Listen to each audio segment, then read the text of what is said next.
Alors, bonjour. Donc, c'est aussi la vidéo de présentation de mon projet VBA. Petit aparté avant de commencer. Je travaille habituellement sur Mac. Enfin, j'ai que un Mac même. Et donc, ça a été assez galère. Ça a été assez galère puisque les user forms ne sont pas prises en charge par Mac à partir d'une certaine version. Et donc, j'ai dû télécharger et travailler sur une machine virtuelle, sachant que la compatibilité, bah, elle est bof.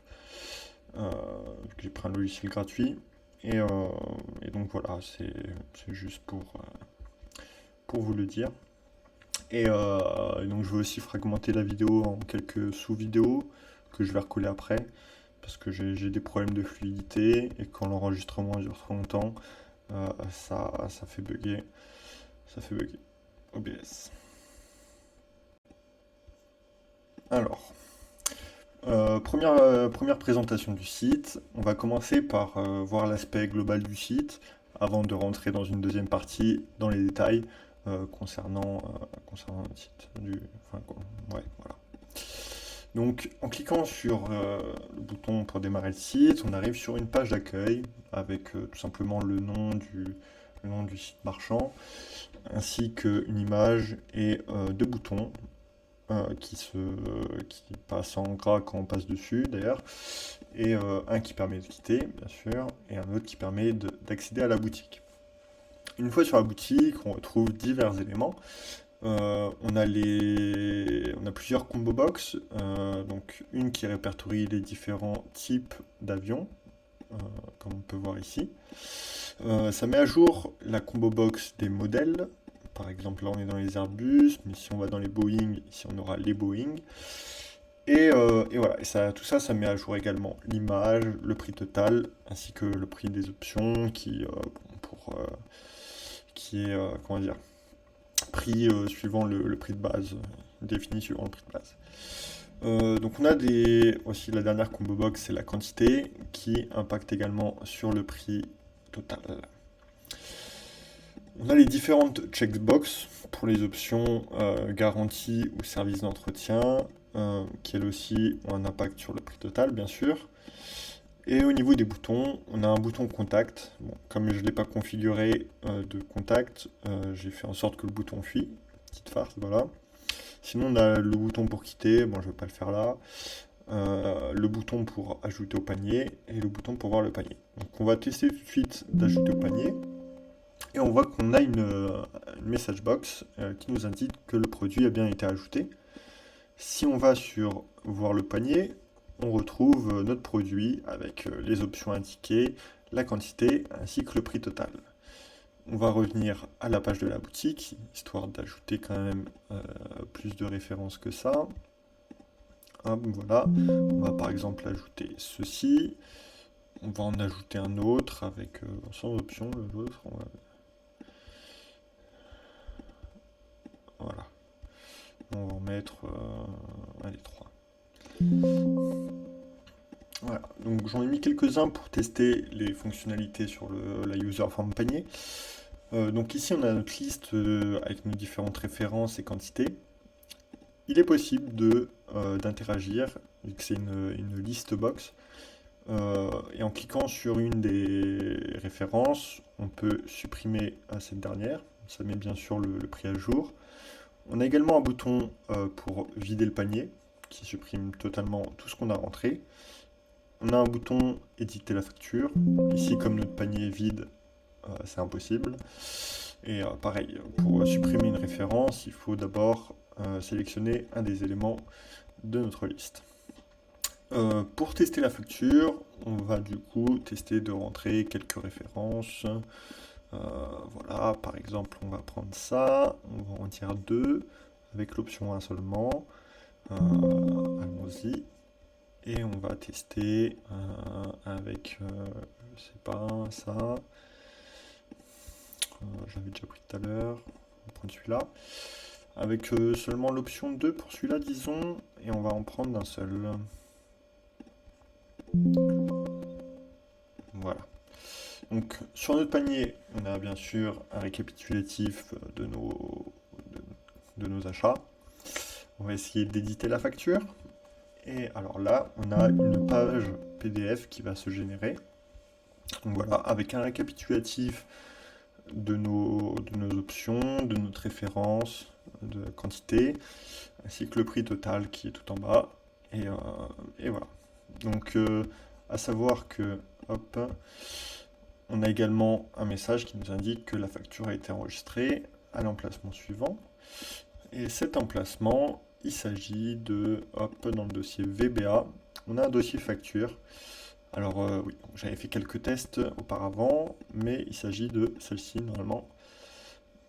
Voilà, donc oui, c'est bien celle-là où on a nos infos qui sont rentrées et enregistrées. Voilà, on va pouvoir passer maintenant à l'étude du code, tout simplement. Alors, on va maintenant présenter le code derrière notre site.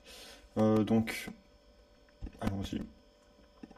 Donc, on va procéder dans l'ordre. Tout d'abord, ça c'est la feuille qui nous permet de lancer notre site marchand. Et bon, on est déjà dessus. Et donc, on a une macro qui est juste affectée au premier bouton, qui permet de générer la user form de la page d'accueil. Et on a également une option qui permet de vider la liste du tableau des ventes, histoire de ne pas interférer avec des précédentes manipulations. Par exemple, ici, on va voir qu'on a les éléments qu'on avait rentrés précédemment. Si on ouvre notre user form et qu'on revient dans le tableau des ventes, on voit que ça a bien été effacé. Donc voilà. Maintenant sur la page d'accueil, donc on a tout un tas d'éléments, je vais présenter dans l'ordre. Donc tout d'abord, ça c'est les subs qui permettent de générer, de faire passer l'écriture, la police d'écriture en gras quand on survole les boutons. On a également un peu plus loin, ça permet de revenir à la normale quand, quand on quitte le bouton avec la souris. On a cette sub-là, qui est l'initialisation, donc qui permet de générer la photo de la page d'accueil, enfin la photo, l'image de la page d'accueil, donc avec une accueil qui est présente dans le dossier qui est ici, VBA, image d'avion. Donc on a les images d'avion qui servent à notre page boutique, mais on a également celle de la page d'accueil. Et donc on va chercher le chemin du dossier en remontant celui du programme VBA et en descendant jusqu'à l'image d'avion après. On a cette partie de code qui nous permet de redimensionner la fenêtre user form pour la mettre en plein écran, que ce soit plus pratique. On a cette partie-là qui est en fait la macro associée au bouton qui permet de rentrer sur la boutique depuis la page d'accueil, donc qui ferme la page d'accueil et qui ouvre la user form boutique. Et on a également le bouton quitter qui ferme le site, tout simplement. On va passer à la boutique. Donc sur la boutique, on va retrouver donc les différents. Je vais faire dans l'ordre de toute façon. Donc on a une première fonction qui sert plus tard dans le code, j'y reviendrai, qui convertit les booléens en valeurs numériques, donc les true en 1 et les false en 0. On a ici toutes les fonctions qui permettent de rendre gras les boutons au passage de la souris. Ici c'est pour le bouton d'achat, donc ça ferme la user form boutique et ça charge la user form panier. Voilà, donc ça c'est notre petite farce pour le bouton contact. Bouton panier clic, donc c'est le bouton qui ajoute au panier, donc depuis la page de la boutique. Donc on a les différents tableaux Excel qui sont enregistrés pour servir plus tard. On a également, donc à savoir que les références, elles sont directement rentrées dans un fichier data, je vais vous montrer. Hop. Donc, voilà, ça c'est ma base de données pour ma boutique finalement. Et donc elle est importée sous la forme de list object qui permet de l'exploiter ensuite. On a ici des fonctions Excel qui sont entrées dans VBA, qui permettent d'aller chercher les prix suivant la référence choisie dans nos combo box. Donc c'est exploité après. Euh, Ici, on remplit en fait, donc comment dire, on va remplir le tableau des ventes à partir des éléments qui sont rentrés donc dans notre user form boutique. Et donc c'est une méthode pas trop mal que j'ai trouvée, qui permet de gérer à la fois quand le tableau est totalement vide ou quand on réouvre la page. Donc c'est pas mal cette méthode. On a la boucle with qui permet de ne pas répéter et d'alléger un peu le code. Donc ça permet de ne pas répéter ça en l'occurrence. On a notre boucle if pour renseigner si oui ou non on a l'option à partir d'une valeur booléenne. Et on a également un autre message box qui nous indique quand le produit est ajouté au panier. Voilà. Donc ensuite on arrive sur la macro pour quitter, tout simplement qui ferme la user form. Le bouton, alors non, pas le bouton, mais en fait ici c'est une sub qui se lance quand la quantité présente dans la combo box, quantité change. Et pour mettre à jour les informations, j'ai appelé la fonction, enfin la sub combo box avion change, où j'avais déjà une mise à jour des prix et les différentes, enfin surtout du prix, en l'occurrence pour la quantité. Donc ensuite on arrive sur l'initialisation, donc c'est la sub qui se lance à l'ouverture de la user form. Donc on a bien sûr une mise à l'échelle, enfin un plein écran de la user form. On a, donc notre tableau des types, enfin un tableau des types c'est notre base de données en fait, hein, je l'ai appelé comme ça là. Tableau des types qui est importé dans notre programme pour pouvoir être exploité et ainsi remplir nos combo box, donc la combo box des types en l'occurrence. Donc on, on définit une cellule et vu qu'on connaît le tableau, je sais l'offset à appliquer pour aller chercher les informations qui m'intéressent. Donc voilà. On a également le remplissage de la combo box quantité entre 1 et 9. Ah oui, juste je précise pour les types, on évite les doublons. Donc avec cette boucle if, on vérifie que l'information d'avant n'est pas la même que celle qu'on traite actuellement. C'est ça l'offset moins 1, 0. Ensuite, donc on fait en sorte que les premières valeurs des combo box soient rentrées par défaut dans ces dernières. Et ça, je l'ai désactivé. Voilà. Ensuite, on arrive sur combo type change. Donc c'est quand la combo box des types change. Donc on va avoir tout simplement alors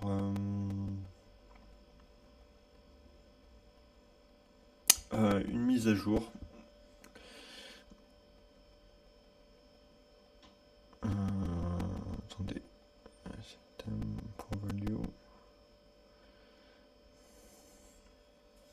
Ah oui. Donc oui. Donc déjà c'est pour en fait c'est l'option qui va nous permettre de changer la combo box avion quand le combo box type change. Donc, vu que si on passe par exemple, les avions étrangers au Boeing, on n'aura plus les mêmes modèles. Donc, c'est ça qui va mettre à jour. Donc, on efface déjà la combo box des avions, enfin son contenu. Et ensuite, on parcourt notre liste, notre tableau des types. Et suivant, quand pour les lignes qui ont la bonne référence, on va les ajouter à notre combo box. Voilà, c'est ça que ça fait. Et on s'arrête quand on arrive à la fin du tableau. Voilà, c'est tout. Et on l'initialise à la première valeur également. Ensuite, on a notre sub combo box avion change, donc qui s'active quand on a également combo box type change. Alors j'ai appelé la fonction ici mais je suis pas sûr que ça aurait été nécessaire vu que on écrase et on remplace les valeurs de la combo box. Donc ça aurait sans doute pu se lancer tout seul. Peut-être bien. Donc la mise à jour de notre combo box avion, ça va permettre de changer l'image déjà. Donc j'ai rajouté ça au début, ça vérifie qu'on a bien une valeur dans la combo box avion, parce que ça pouvait provoquer des erreurs à l'ouverture de la user form, là où la valeur n'est pas encore bien définie. Donc on a bien sûr, on va chercher le tableau des types, enfin le tableau des avions dans notre fiche data, et, euh, et on va chercher les différents prix pour mettre à jour les prix justement. Et on a un calcul sur le calcul du prix total en fonction des valeurs des checkbox. Donc c'est là que rentre en jeu ma fonction qui convertit les booléens en 1 ou en 0, qui me permet de calculer le prix total. Voilà, c'est un peu comme une opération booléenne au final. Bon, en quelque sorte. Et, euh, et donc voilà, le CDBL, là, ça permet de s'assurer que ce qu'on obtient à partir de ça, c'est bien une valeur qui permet d'être exploitée dans notre calcul. Parce que des fois, ça peut renvoyer des chaînes de caractères. Donc voilà. Et on met au format qui permet d'avoir un peu plus de visibilité, donc avec des espaces qui séparent les métiers, par exemple. À noter que là, par exemple, on voit que j'ai mis en commentaire bouton un clic. C'était pour mettre à jour le prix lorsqu'on appuie sur les options. Euh, mais au final, on le recalcule ici à chaque fois. Donc, enfin voilà. Enfin, on va voir. Parce que je voulais m'éviter de recalculer. Je voulais m'éviter des lignes de code en marquant qu'à un seul endroit le calcul du prix total. Mais bon, je l'ai fait à tous les endroits du coup, vu que ça va me provoquer une erreur. Ici, on a donc les subs qui sont liés au clic des boutons des options, qui permettent de mettre à jour les prix, tout simplement. Euh, voilà, ouais. Il n'y a rien de plus à dire là-dessus. On va finir avec le codage de la user form panier. Donc on retrouve au début donc toutes les fonctions qui nous permettent de passer en gras les boutons quand on passe la souris dessus et de revenir à normal quand on retire la souris. Ensuite, donc ça c'est notre sub associé à notre bouton pour éditer la facture. Donc bon, elle est assez complète. J'ai dû aller chercher des informations sur internet. Donc déjà ça c'est pour définir la zone d'impression, histoire d'avoir une bonne délimitation de notre format. Euh, on vérifie également. Donc oui, parce qu'on efface le contenu des précédentes factures avant, donc on fait un clear content, mais on vérifie quand même parce que clear content ça provoque des erreurs si le tableau est déjà vide, il me semble. Donc c'est pour ça qu'on a mis une condition if pour vérifier ça. Euh, Ici pareil, on copie-colle le tableau des ventes dans le tableau facture. Et donc, c'est pareil, le copier-coller, ça provoque un problème si on copie quelque chose de vide. Donc, d'où notre boucle if pour vérifier ça. Et donc, si le panier est vide, donc si notre T-vente, notre tableau des ventes est vide, on va avoir un message d'erreur, un message box, qui permet d'éviter le problème aussi de copiage, copie-colle d'une liste vide. Ici, c'est les différentes informations liées au formatage de notre format PDF. Donc, bon, je ne vais pas rentrer dans les détails, mais voilà, c'est ça. Et ici, on indique le chemin également où a été copié. Voilà. Juste, je rentre juste dans le détail de cette ligne en l'occurrence, qui permet d'afficher la facture directement quand on appuie sur le bouton, mais le document est également enregistré sur l'ordinateur. Ensuite, on a la sub associée à notre bouton quitter, qui ferme la user form, notre bouton retour, qui ferme la user form aussi, mais qui ouvre celle de la user form précédente, à savoir la boutique. On a notre bouton pour supprimer une référence une par une. Donc c'était le bouton quand on cliquait sur un des éléments de la liste objet, de la liste box, on pouvait les supprimer un par un. Et donc c'est cette macro-là qui gère cette action. À savoir que donc ça permet donc que le mi.la liste box.listIndex, ça renvoie l'élément de la liste box qui est sélectionné. -1, ça veut dire qu'aucun élément est sélectionné. Et donc, si c'est la valeur qui est prise, on a un message qui nous indique qu'aucun élément n'est sélectionné dans la liste. Ensuite, on a également une boucle if qui vérifie qu'il ne reste pas qu'un seul élément, puisque ça, comme dit tout à l'heure, on a un problème quand on fait un clear content sur une liste où il reste qu'un seul élément en fait. Et donc voilà, donc on va plutôt privilégier un delete dans ce cas-là. Voilà. Et ensuite, on a une mise à jour du prix qui se fait via le user form initialize qu'on va présenter après. Ensuite, on a le bouton pour valider le panier.